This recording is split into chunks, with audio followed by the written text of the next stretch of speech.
Salut! J'espère que vous allez bien, moi ça va. Aujourd'hui on se retrouve pour une nouvelle vidéo où je réponds à vos questions sur les beaux-arts. J'ai eu cette idée de vidéo parce que j'ai beaucoup de personnes qui viennent dans mes DM sur Insta ou sur Twitter pour me demander un peu comment ça se passe, en tout cas dans mon école, parce que je suis aux Beaux-Arts de Nîmes, et je sais que ça peut différer un peu de certains beaux-arts dans toutes les villes de la France. Donc moi en tout cas je parlerai de mon expérience à Nîmes, mais je vais essayer de répondre de manière la plus générale possible. Désolée s'il y a des bruits, je tourne alors qu'il y a du vent, et s'il y a des changements de luminosité aussi, j'en suis désolée parce que j'ai des arbres devant ma fenêtre et du coup avec la lumière, ça bouge à cause du vent, le Mistral, on adore. J'ai donc regroupé toutes les questions qui revenaient le plus souvent dans mes DM et je vous ai également demandé en story Insta si vous aviez des questions supplémentaires à me poser et je vais y répondre tout de suite. Alors la première question et ce qu'on me pose le plus souvent, ça je pense que c'est normal parce que moi-même je me suis posé la question avant de rentrer aux Beaux-Arts, c'est comment se passe le concours d'entrée. Alors le concours d'entrée pour rentrer aux Beaux-Arts se passe en 3 étapes. Vous avez d'abord l'épreuve théorique, ensuite l'épreuve plastique et l'entretien. Après comme autre question évidemment on me demande de quoi se compose l'entretien, donc je vais répondre pour chaque étape. Donc l'épreuve théorique, en tout cas moi quand je l'ai passée à Nîmes, se composait d'une épreuve de culture générale, on avait un abécédaire où on devait pour chaque lettre de l'alphabet donner le nom d'un artiste et écrire une ligne sur lui. Et dans l'épreuve théorique, vous avez aussi un exercice d'anglais où vous devez traduire un texte. Ensuite, après avoir passé l'épreuve théorique le matin, on a passé l'épreuve plastique l'après-midi. L'épreuve plastique, c'est quoi? Vous avez entre 3 et 4 heures à peu près, on vous donne un sujet et vous devez produire quelque chose à partir de ce sujet-là. Alors c'est souvent des sujets très libres. Moi par exemple, on m'a donné la bande-annonce de Pierrot le Fou de Jean-Luc Godard. Pierrot le Fou! Et le sujet, je me souviens plus trop ce que c'était, mais c'était très libre. En fait, on devait s'appuyer sur un élément de la bande-annonce pour créer quelque chose. Après, tu le justifieras plus tard dans ton entretien le lendemain. Et justement l'entretien, donc ça se passe le lendemain de l'épreuve théorique et plastique, vous arrivez devant un jury, moi je suis arrivée devant un jury de 3 personnes, composé, aujourd'hui je le sais maintenant, de mon prof d'histoire de l'art, de ma prof de vidéo et de littérature. Et donc vous arrivez, ils ont votre dossier sous la main, votre parcours, votre CV, nanana. Donc ils vous posent des questions sur votre parcours, sur vos envies, sur vos goûts. Il faut vraiment voir l'entretien comme une discussion et pas comme un véritable entretien d'embauche en mode faut que je réussisse mon entretien. Non.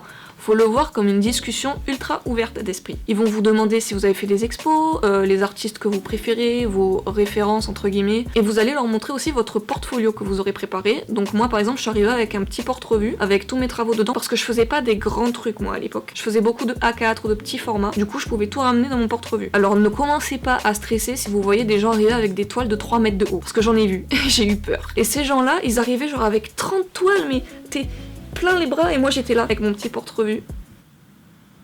Ben moi j'ai que ça. Et en fait faut vraiment pas que vous vous fiez à ça, au nombre d'œuvres que vous apportez, à leur dimension, ça n'a rien à voir, c'est comment vous allez défendre votre travail face au jury. Par contre on dit que c'est mieux d'apporter les œuvres originales, mais c'est vrai que si vous avez une toile de 3 mètres et que vous en avez 30 comme j'en ai vu, numérisez-les, parce que c'est pas possible à la limite, n'en apportez-en qu'une pour qu'on puisse voir la matière, mais n'apportez pas les 30, ça sert à rien.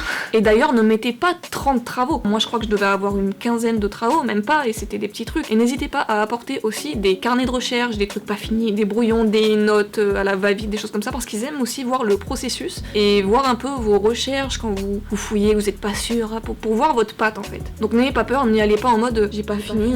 C'est horrible à dire parce que moi j'ai stressé de ouf, mais en fait apprenez-le détente de ouf. Après n'y allez pas en mode pompeux, faites pas le mec qui a ultra confiance en lui et tout, qui est en mode ouais je sais que je vais rentrer, mais allez-y naturellement, vous avez confiance en vous, vous avez confiance en votre travail, allez-y. Voler. Alors j'en ai déjà un peu parlé, mais que faut-il présenter comme travaux? Alors lors de l'entretien, il faut présenter de tout. Si vous faites que de la photo, ne présentez pas que de la photo parce qu'ils vont être en mode qu'est-ce qu'on va t'apporter si tu ne fais que de la photo? Dans ce cas-là, va dans une école de photo. Il faut que vous présentiez un maximum de médiums différents. Peinture, sculpture, collage, dessin, photo, vidéo. Il faut que vous montriez que vous êtes curieux, que vous aimez bidouiller en fait, que vous expérimenter en fait. Parce qu'évidemment, ils s'attendent pas à voir des choses parfaites dès le début, c'est pas possible. Sinon, ils vont être là en mode mais qu'est-ce qu'on peut t'apporter en fait du coup? Eux, ils cherchent vraiment des pierres brutes, on va dire, et ils vont les sculpter au fur et à mesure des années, si je peux utiliser une métaphore. Après, par contre aussi, il faut que vous sachiez bien défendre votre portfolio. En fait, moi je compare souvent les artistes à des marchands de tapis, et c'est totalement vrai. Et c'est ce qu'on vous apprend à l'école, c'est à parler de votre travail, donc à le vendre d'une certaine manière. Il faut que vous arriviez, que vous vous vendiez en mode oui, moi je sais faire ci, je m'intéresse à ça, je fais ci, je fais ça, et j'attends de votre école ça pour poursuivre ça et améliorer encore plus mon travail. On me demande du coup qu'est-ce qui est le plus important pour rentrer aux Beaux-Arts. Ça se rejoint un peu, mais la curiosité. Il faut être ultra ouvert d'esprit et très curieux, assez autonome j'ai envie de dire. Faut fouiller, faut chercher des infos, faut pas hésiter à expérimenter, faut être ouvert, faut plein de choses. Mais après, je pense qu'aussi c'est un état d'esprit et une façon d'être, entre guillemets. Mais vraiment, si je devais dire un mot de ce qui compte le plus pour rentrer aux Beaux-Arts, c'est la curiosité. Aussi, on m'a beaucoup demandé, est-ce qu'il y a besoin de faire une prépa pour rentrer aux Beaux-Arts? Alors, pour vous donner mon parcours, je n'ai jamais fait de prépa. Je n'ai jamais fait de prépa, et non, ce n'est pas du tout obligatoire de faire une prépa pour rentrer aux Beaux-Arts. Et d'ailleurs, les profs nous l'ont dit, la première année, c'est comme une année de prépa. Et d'ailleurs, ceux qui ont fait prépa avant, en première année, se font extrêmement chier. Parce qu'ils revoient un peu les mêmes choses qu'ils ont déjà vues en prépa. Alors, si je peux vous donner mon parcours comme exemple, moi j'ai passé un bac littéraire en option histoire de l'art. Donc j'ai eu mon bac avec mention très bien, et le fait que j'ai fait aussi option histoire de l'art du coup pendant 3 années lycée, ça a compté pour mon entretien. Mais après, vous n'êtes pas du tout obligé de venir d'un milieu artistique, hein. Il y a des gens qui sont pris aux Beaux-Arts et qui faisaient par exemple la physique-chimie, rien à voir. Après mon bac, qu'est-ce que j'ai fait? J'ai voulu tenter une licence de cinéma à Montpellier. J'ai tenu un petit mois. J'ai tenu un mois à la fac. Vraiment, c'était pas du tout quelque chose qui me convenait, j'aimais pas le système d'apprentissage, j'avais zéro pratique. En fait, j'avais l'impression de refaire ce que j'avais déjà fait pendant 3 ans en histoire de l'art, parce que j'avais constamment des cours théoriques et c'était vraiment... Enfin, moi, l'histoire de l'art, au bout d'un moment... ras la casquette, j'en pouvais plus. Et donc, au bout d'un mois de fac, qu'est-ce que j'ai fait? Je suis rentrée chez moi, et là, on m'a dit, bon, qu'est-ce que tu fais? Et c'est vrai que ma mère avait toujours pressenti que les Beaux-Arts étaient une école faite pour moi. Elle m'avait dit, mais si, ça te correspond de ouf et tout, et moi... je suis un peu bornée dans ma tête et j'écoute pas forcément ce qu'on me dit. Donc là, comme j'étais dans la merde et que j'avais rien à faire, je me suis dit, tiens, je vais regarder. Et je me suis intéressée, j'ai fait, mais oui, ça a l'air grave bien. Mais c'est vrai que le concours d'entrée fait toujours très peur. Donc moi j'étais en mode, c'est un concours, ça veut dire que c'est dur.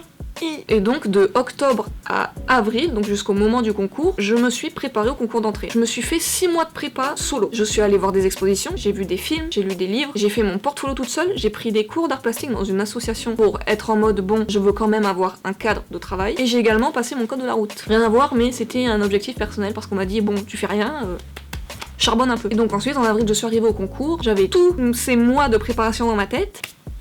Et c'est passé. Alléluia, j'ai envie de dire. Donc vraiment, n'ayez pas peur, n'ayez pas honte de votre parcours parce que, regardez, moi avant, je m'étais trompée, je savais pas quoi faire de ma vie et là, je me retrouve 3 ans plus tard, je suis en 3e année aux Beaux-Arts et je suis tellement heureuse, c'est un truc de ouf, j'ai jamais été autant épanouie dans des études, c'est un truc de dingue. Donc croyez en vous et n'ayez pas peur des autres et du regard des autres, arrêtez de vous comparer aux autres, croyez en vous. On m'a également demandé, tu avais présenté combien d'écoles des Beaux-Arts? J'avais prévu d'en présenter 3. J'avais donc Nîmes, Marseille et Avignon. Je m'étais inscrite pour le moment à Nîmes et Marseille. J'attendais Avignon parce que c'était le dernier concours de la région. J'ai passé donc le concours de Nîmes en avril et celui de Marseille se passait peut-être 2 semaines après. Donc j'avais payé les frais d'inscription au concours, tout ça pour être sûre. Sauf que par bonheur, j'ai su à la fin de mon entretien que j'étais prise aux Beaux-Arts. C'est-à-dire que le jury normalement n'est pas censé vous le dire, mais moi ils m'ont fait comprendre que t'inquiète pas, on te prend. J'ai même un des membres du jury, donc mon prof d'histoire de l'art, qui m'a dit tu as présenté d'autres écoles? Et j'ai dit bah je prépare Marseille et Avignon. Il m'a dit oh Marseille c'est un peu nul hein, c'est un peu mieux Nîmes quand même. Donc il m'a fait comprendre que y avait moyen de moyenner et que l'école me voulait, tu vois. Et donc avant que je passe le concours de Marseille, entre temps j'ai eu le résultat de Nîmes et j'étais admise. Donc je me suis dit bah je veux pas aller à Marseille, donc je vais tout simplement pas présenter le concours, même si j'ai payé, de toute manière je sais que je n'irai pas à Marseille. C'était juste par sécurité. Et du coup je m'étais pas inscrite encore à celui d'Avignon, et heureusement parce que ça m'a évité des frais supplémentaires. Mais à la base, moi j'avais prévu 3 écoles. Du coup, en vient la question, pourquoi tu as choisi Nîmes? Tout simplement parce que Nîmes est la ville la plus proche de chez moi et que je peux faire les allers-retours en bus. Parce qu'on va pas se mentir, mais la vie étudiante,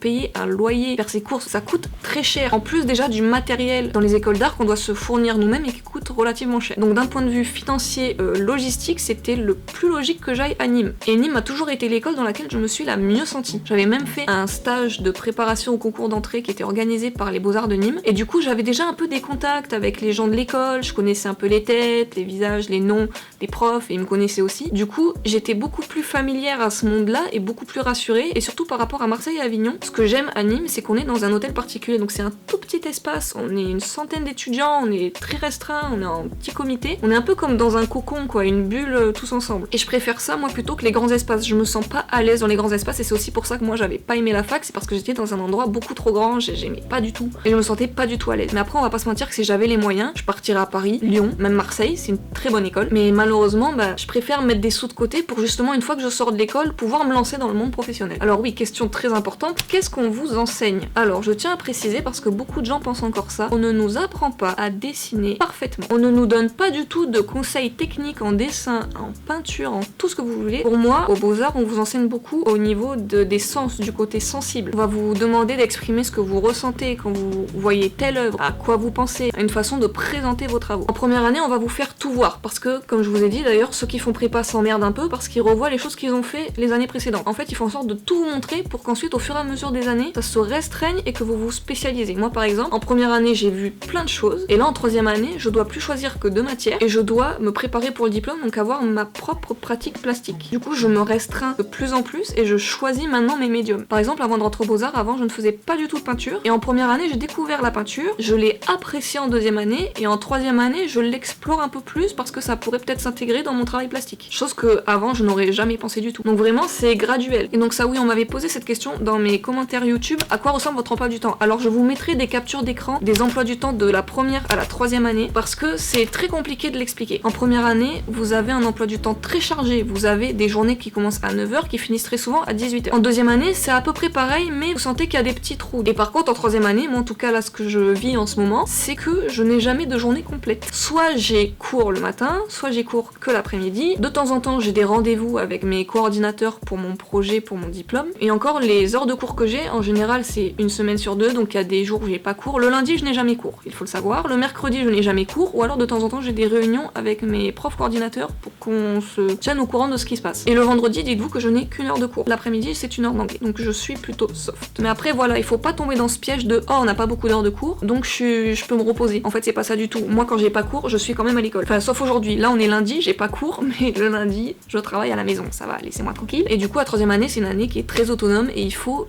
se mettre un coup de pied au cul tout seul. Voilà, donc je vous mettrai des captures d'écran de mon emploi du temps et de celui des premières et des deuxièmes années pour que vous vous fassiez une idée un peu générale. Et en dernière question, qui je trouve est une excellente question, après les Beaux-Arts, comment s'insérer dans le monde de l'art? C'est une question à laquelle j'aimerais avoir une réponse. Malheureusement, c'est vrai que les Beaux-Arts, c'est une école géniale, mais ce sont des études qui sont très floues, comme n'importe quel métier artistique. À savoir que ce n'est pas les Beaux-Arts qui vous donnera un métier. Ce qui vous donnera un métier, c'est votre capacité à vous-même vous créer des opportunités. Moi encore là, je dis ce que je pense et ce que je ressens, mais après chacun le vit différemment. Il ne faut pas que vous attendiez de l'école qu'elle vous donne un travail, il faut que vous alliez le chercher. Mais l'école est là pour vous donner des compétences, pour trouver ce travail. Par exemple, l'école m'a permis de faire un stage dans une fondation. Je me suis fait des contacts, je me suis rendu compte du monde artistique actuel, comment ça fonctionnait. Je me suis rendu compte de tellement de choses. En fait, même je discutais avec le chanteur Fouet. J'étais allée le voir en concert au Cargo à Arles et on avait discuté après son concert justement et il me disait l'école c'est bien, mais fais-toi des contacts. Et il a totalement raison. Il faut voir en dehors de l'école. Il faut que vous sortiez, que vous alliez voir des expos, que vous montriez votre gueule. Il faut avoir du culot, il faut pas avoir peur, il faut démarcher les gens. Il faut y aller à fond. Mais c'est pas l'école qui va vous donner un boulot. Peut-être que si vous êtes ultra talentueux, que vous êtes repéré par un artiste qui vient dans l'école et qui repère un peu les jeunes talents, je dis pas, mais c'est ultra rare. En fait, il faut juste être malin, il faut être ambitieux, autonome, il faut être travailleur. C'est drôle parce qu'on compare souvent les étudiants aux Beaux-Arts à des branleurs, mais en réalité, je pense que ce sont des études qui demandent le plus de travail parce que c'est de l'auto-entrepreneuriat en fait. C'est vous et seulement vous qui allez vous créer vos opportunités. Je sais que ça peut faire peur. Moi, avant, ça me faisait très peur, mais parce que j'étais aussi plus jeune. Maintenant, je suis arrivée à un stade, j'ai 21 ans, j'ai envie d'avancer dans ma vie, que ce soit professionnel ou personnel. Donc, je me donne les moyens. J'ai envie d'être indépendante, j'ai envie que mon travail plaise, j'ai envie de vivre de mon travail. Donc, j'ai pas du tout envie de vous faire peur en vous disant tout ça, mais c'est vrai que les Beaux-Arts sont des études floues et qu'il ne faut pas que vous attendiez de l'école que ce soit elle qui vous donne un travail, comme par exemple si vous faites un CAP, un BTS, j'en sais rien, et que après vous pouvez directement être embauché dans une entreprise. Là, ce sera malheureusement pas pareil du tout. Mais c'est ça aussi qui fait la beauté et la magie de ce domaine-là, du domaine artistique, c'est que on est tout le temps dans le flou et en même temps on a cet esprit créatif, on a envie d'avancer, on est bosseur, on est envieur, on veut plein de choses, on est ultra motivé, mais il faut se donner les moyens comme n'importe qui. Donc voilà, j'ai répondu à toutes vos questions, en tout cas la majorité que j'ai pu recevoir en DM. J'ai fait cette vidéo parce que tout simplement je suis souvent très lente et je m'en excuse à répondre à vos DM. L'autre jour, j'ai mis 5 jours à répondre à un gars et j'en suis désolée, mais c'est juste que parfois je vois le message et je l'oublie. Et c'est pas que je veux pas répondre, au contraire, moi j'adore parler avec les gens. Et c'est juste que en ce moment, j'ai une cervelle de poisson rouge, je sais pas ce que j'ai, je retiens pas les petites choses du quotidien, je retiens pas du tout. Je pense que c'est le début d'Alzheimer, faudrait que j'aille consulter. Mais en tout cas, même si j'ai fait cette vidéo, n'hésitez pas à revenir dans mes DM pour me poser des questions si vous voulez plus de détails. Même si vous êtes pas loin de Nîmes, de Arles, on va boire un café ou on va boire un coup, même vous venez à l'école, vous venez dans mon atelier et je vous parle de mon travail. Moi ça me fait ultra plaisir de parler avec les gens, donc vraiment n'hésitez pas, moi c'est toujours avec plaisir, même si parfois je sais, j'en suis désolée, je mets du temps à répondre, je m'en excuse, j'essaye de travailler sur ça, mais si vous voyez mon emploi du temps, même si en soi il est pas chargé, mais en fait si, putain, qu'est-ce qu'il est chargé. Voilà, j'espère que cette vidéo aura pu vous aider parce que je sais que moi, avant de rentrer aux Beaux-Arts, j'étais très effrayée par le concours, j'avais très peur de ce monde-là parce que je n'y connaissais rien. Et j'espère vous avoir un peu rassuré, vous avoir donné des conseils. Putain, j'ai le soin dans la gueule. Et n'hésitez pas à me donner votre avis en commentaire sur cette vidéo. Si vous avez d'autres questions, j'y répondrai avec grand plaisir comme d'habitude. Rejoignez-moi sur les réseaux sociaux. Maintenant, j'ai aussi un compte professionnel justement où vous pouvez acheter mes œuvres, que ça s'appelle La Chambre Officielle, où je mets en vente mes œuvres et dont tous les bénéfices sont précieusement mis de côté pour mon futur atelier que j'espère ouvrir dans 3 ans maximum. Merci à tous d'avoir suivi cette vidéo. N'oubliez pas de vous abonner, d'activer la cloche des notifications, de mettre un petit commentaire, de me suivre sur les réseaux sociaux, bref, tout ça quoi. Merci, mais vraiment un grand merci de me suivre, ça me fait tellement plaisir. Je me suis rendu compte hier que ça faisait 1 an, même un tout petit peu plus que j'avais commencé la chaîne et j'espère que ça va continuer encore comme ça et que vous appréciez toujours ce contenu que je vous propose. Je vous dis à la prochaine pour une nouvelle vidéo.